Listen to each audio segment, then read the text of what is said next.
Good morning, world. I am Judy, your web-based therapist, making therapy accessible and convenient for our clients in Florida and New York, and of course, sharing information worldwide. Today, I want to take a moment and talk about 5 ways to be an ally during Mental Health Awareness Month and hopefully a lot longer after. Because, May is Mental Health Awareness Month, and around this time, a lot of organizations, a lot of people are talking about mental health, and we are publicizing and making a big deal of mental health awareness. But I want to talk about things that individuals, things that anyone who wants to be an ally, anyone who wants to support people who are struggling can do that. But before I get into that, I want to take a quick moment and say, if you are subscribed, thank you so much for being a part of our awesome world. If you're not yet subscribed, please take a moment and click the subscribe button below so you can join all this awesomeness. And remember to tick the bell so that you are notified when I post new videos so you don't miss anything. And of course, if you'd like to purchase 1 or 3 of my books, also a link below that will take you to a site that shows you all your different options of places where you could get 1 or 3 of my books. Okay, let me get back to it. The first is to check on someone who may be struggling.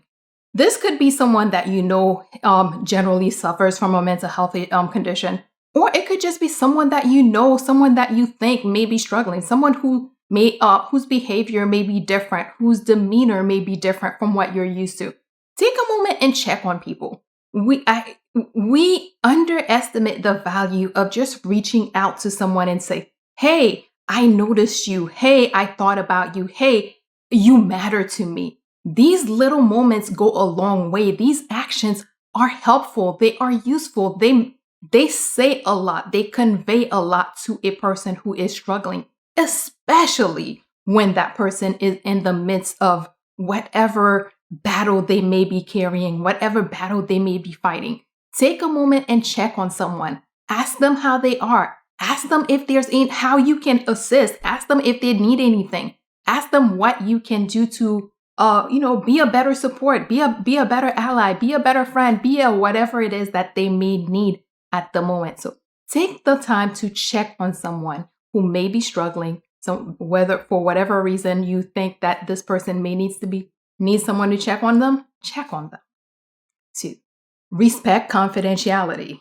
Yes, I'm telling you to check on people. But when you check on people and they disclose something, be mindful of the trust a person is placing in you. If someone shares something, it does not matter how little, how small you think it is. If someone shares something with you, it is something they are sharing with only you. It doesn't matter if you think the world knows about it. It is not your place. It is not your business to be blabbing it to everyone else, to be sharing it with everyone else. That's one of the reasons that so many people suffer in silence, is because everyone around seems to have a loose lip problem. Be respectful. If someone trusts you, if someone confides in you, respect, honor, and treasure that confidentiality, treasure the trust that this person is putting in you, and respect the person enough to respect their privacy. Just because they share it with you doesn't mean they want everyone else to know. Maybe you happen to speak to them at the time when they needed to let it out, and you happen to be the one that they trust at that time. Don't make them regret it. If someone confides in you, please do not make them regret it. Do not make that person regret speaking to you, because when you do that, you condemn that person to suffering in silence for the rest of eternity, maybe, because after you've shown that you have loose lips, they may now believe that everyone else has loose lips, and now they're unable to share. They're unable to disclose when things are bothering them. They're unable to talk to someone about it. So please, whatever you got to do, respect people's confidentiality. Respect the trust they put in you. 3, be non-judgmental. If someone is sharing something with you, they're not asking you to cast judgment. They're not asking you what you think would be a better way for them to be. They are sharing what they are experiencing. They are sharing their present. They are sharing their reality. They are sharing their today. It is not for you to cast judgment and Definitely don't come with that, well, when this happened to me. No, this didn't happen to you. This is happening to them. Whatever happened to you happened to you. And it was something completely different. Don't judge people. Don't judge people for not being like whomever, for not doing, for not, whatever your judgment may be. Do everything possible to keep that. Preferably don't judge at all. But if you feel some judgment happening, please do it silently. Do not share that with them. They do not need your judgment. People who are struggling, people who are hurting, first off, they're already judging themselves and bashing themselves way more than you ever could. And the last thing they need is to be reminded or told that, hey, yes, other people outside of your circle are also judging you, so you are right for all the judgment. No judgment. If you are going to be an ally, you also need to be in no judgment zone, a judgment-free zone. That is important. That is one of the most important pieces of being an ally, of being, of being a human, but, let me just leave it there. Let me try not to judge, right? 4, speak up when it counts.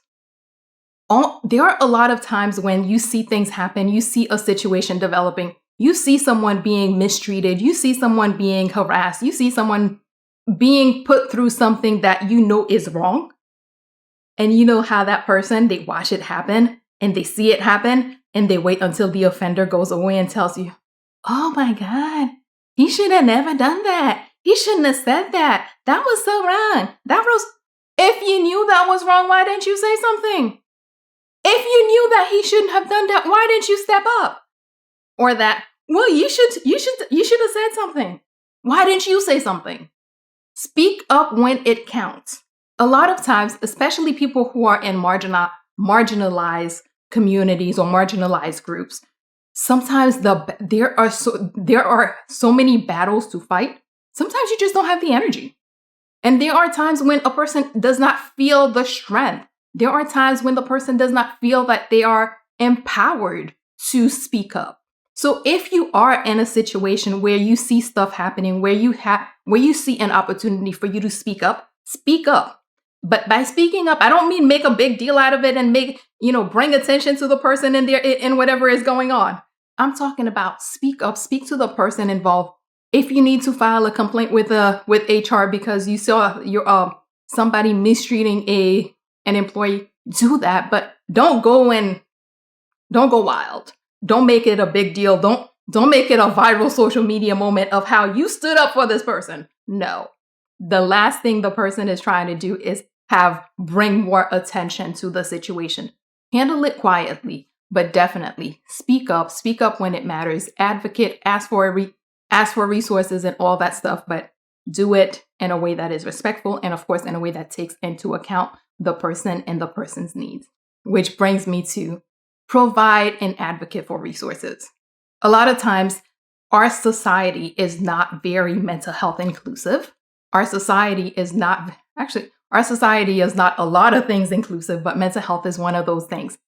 There are times you may notice that someone needs a resource. One thing I often talk about is that people with ADHD, they thrive. They can do so well with the right resources, but our work environments don't necessarily accommodate that. Our work environments don't usually cater to that. So if you are in a position to provide resources for someone you know is struggling, please take a moment and do that. If you are in a position to notice that someone needs a resource and you have the ability, you are in a position to advocate for them, advocate for them. Maybe you are the person who advocates for your company to increase their EAP benefits from 3 sessions to 6 sessions. Maybe you are the person who will advocate for the guy with ADHD you see is struggling in the middle of the room to get a corner office. There are different ways, different needs that people with ADHD may have that you can advocate for, that you can advocate with and for them to help them get access to resources. And whenever you have the opportunity to provide resources, please offer and provide. Let's do a quick recap. 1, check on someone who may be struggling because you never know who's struggling. A lot of people are carrying large burdens. 2, Respect confidentiality. If someone trusts you with whatever, make sure you respect the person and respect the trust they put in you. Don't judge. Be a judgment-free zone. That's one of the reasons that a lot of people are struggling silently because, hey, everyone believes that they have the right to judge them. 4, speak up when it counts. Don't wait until after the offender has gone to tell the person how wrong you think something is. If you see something that is going on and you have an opportunity to help advocate on behalf of that person, do that. If you have an opportunity to speak up, speak up. Don't be a secret silent supporter. And finally, provide and advocate for resources. There are a lot of resources that different people may need because of different conditions. So if you are in a position to either provide those resources or advocate for them, please step up and do that. As always, if you or someone you know happens to be going through something that's more than you can handle, please remember that there are professionals like myself who are available, able, and willing to help, and are even providing remote services who can assist with whatever you may have going on. So please figure out who those people are in your community so that if you need them, you can reach out and get the help that you need. And that is all we have today. Good morning, world. Have an awesome day.